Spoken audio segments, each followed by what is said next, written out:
नम्र निवेदन है कि वो इधर उधर ना जाएं। अभी अगले 10 से 15 मिनट में वो विज्ञप्ति हमारे पास आ जाएगी।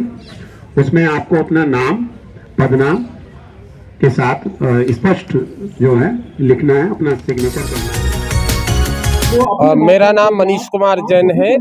मैं बुलंदशहर जनपद से जिला मिशन प्रबंधक हूँ। उत्तर प्रदेश राज्य ग्रामीण आजीविका मिशन में हमने ज्वाइन किया। इस बात से ज्वाइन किया कि हमने एचआर पॉलिसी देखी, जिस एचआर पॉलिसी में हमें सारे भत्ते, नियमित हमारा जो सैलरी का उसका इंक्रीमेंट प्रति साल, ये सारी चीजों को देखते हुए हमने ज्वाइन किया था। और दिन रात हम लोग मिशन मोड में रह के इस काम को बढ़ा रहे थे। लेकिन पिछले 10 सालों से उत्तर प्रदेश राज्य ग्रामीण आजीविका मिशन, जो राज्य सरकार के आला अधिकारी हैं, वो इन फाइलों पर फंड रख के बैठे रहे। उन्होंने ना ही तो हमें कोई इंक्रीमेंट दिया, जो हमें सैलरी मिलती है हमारे बीएमएम को 22,500 रुपये, उसी में से उसे गांव भी जाना है।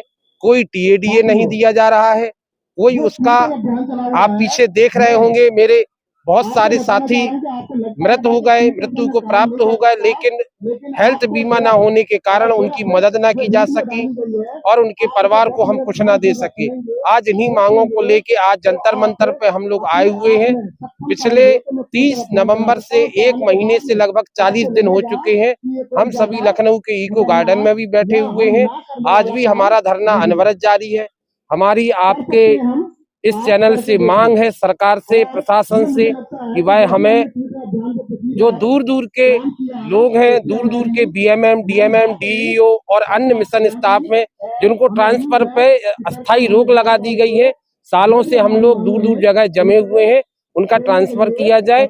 और हमारी जो मांगे हैं, एचआर पॉलिसी, 7% इंक्रीमेंट, ट्रांसफर, बीमा, स्वास्थ्य बीमा और इस तरीके से हमारे सारे लाभ हम लोगों को दिए जाए। हाँ, हम सभी, हाँ बिल्कुल, हमारा प्रशासन से मिलने का प्रयास रहा। मुख्यमंत्री महोदय से भी हमने समय लेने का प्रयास किया, लेकिन कतिपय कारणों से नहीं मिल सका। माननीय उप मुख्यमंत्री जी श्री केशव प्रसाद मौर्य जी से हमारी टीम जाकर मिली। उन्होंने आश्वासन दिया हुआ है कि मिशन स्तर पर जो भी आपकी फाइलें अटकी हैं उन पर हम काम कराएंगे और 11 तारीख को हम कुछ सकारात्मक परिणाम आपको देंगे। साथ साथ में विजय लक्ष्मी गौतम जी ने भी, जो राज्य मंत्री है ग्रामीण विकास के उत्तर प्रदेश शासन में, उन्होंने भी आश्वासन दिया है कि शीघ्र इन मांगों को हम पूरा करेंगे। लेकिन जब तक ये मांगे पूरी नहीं हो जाती हैं, हम अनवरत कार्य बहिष्कार पर हैं और रहेंगे।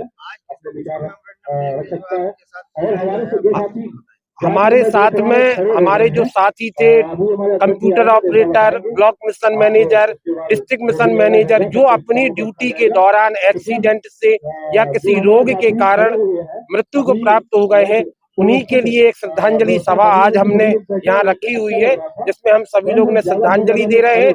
साथ साथ सरकार को सतर्क कर रहे हैं। बार बार एक ही नारा जो दिया जाता है, सबका साथ सबका विकास, उस नारे को हम आज याद दिला रहे हैं आपके इस मंच से कि उत्तर प्रदेश सरकार और हमारा जो एनआरएलएम यानी कि राष्ट्रीय ग्रामीण आजीविका मिशन, ग्रामीण विकास मंत्रालय, भारत सरकार तक वो आवाज पहुंचे और उन सबके साथ सबके विकास में हम लोग भी समाहित हों।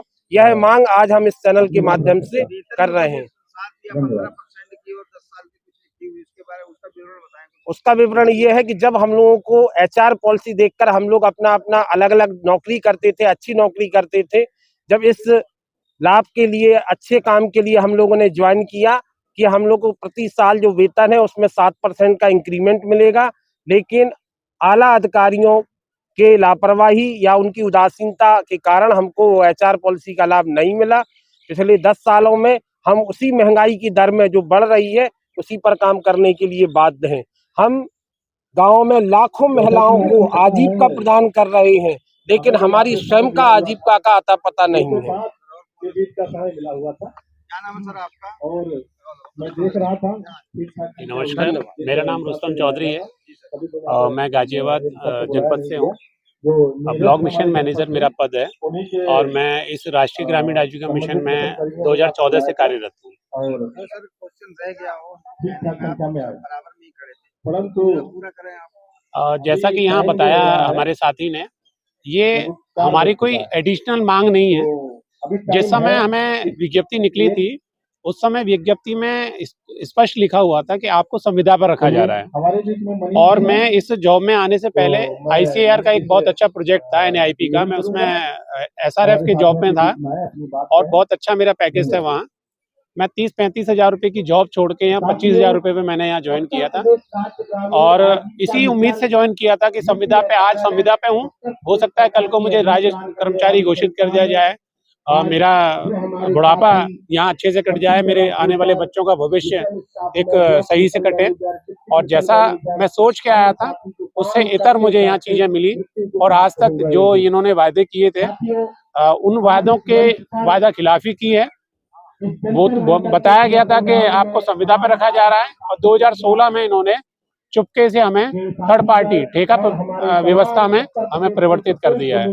तो हम आज अपने आप को ठगा हुआ महसूस कर रहे हैं। सर, आप प्रधानमंत्री या कुछ ही दूर उनका आवाज आप प्रदर्शन करते हो, उनकी नजर हर प्रदर्शन वालों पे रहता है। देखिए, वो हमारे प्रदेश और देश के नायक हैं। मैं उन्हें इस मंच से यही कहना चाहूंगा कि हम आपके बच्चे हैं, आप हमारे गार्जियन हैं। सरकार का इसमें मैं क्षणिक भी कोई फॉल्ट नहीं मांगता। ये जो भी कमी है वो सिर्फ हमारे जो आला अधिकारी हैं, जो हमारे उत्तर प्रदेश राज्य ग्रामीण आजीविका मिशन के जो अफसरशाही जो चल रही है उनकी कमी है। क्योंकि राष्ट्रीय ग्रामीण आजीविका मिशन की बनाई हुई गाइडलाइन अन्य राज्यों में भी अप्लाई हो रही है और जो लाभ अन्य राज्यों में दिए जा रहे हैं तो वही लाभ हमें भी यहाँ दिए जाने चाहिए। अगर यहाँ नहीं दिए जा रहे हैं तो उसका मुख्य कारण है हमारे जो मिशन निदेशक महोदय जो भी इस 10 साल के कार्यकाल में रहे उनकी कमी है या उनके द्वारा कहीं ना कहीं कार्य के प्रति उदासीनता है, जिसके लिए हम लोग यहाँ परेशान हैं। कोई बढ़ोतरी नहीं की गई।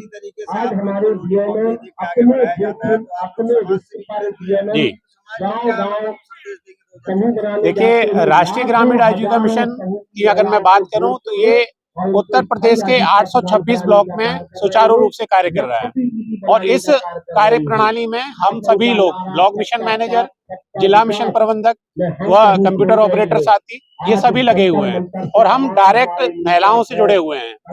प्रत्येक ग्राम पंचायत में जो गरीब निर्धन परिवार हैं उन परिवारों को हम इस योजना का लाभ दिलवाते हैं, उनका स्वयं सहायता समूह गठित कराते हैं, उन्हें हम लोग ट्रेनिंग कैपेसिटी बिल्डिंग कराते हैं, जिससे उनके जीवन में आजीविका का संसाधन, आजीविका का स्रोत सजग रहे।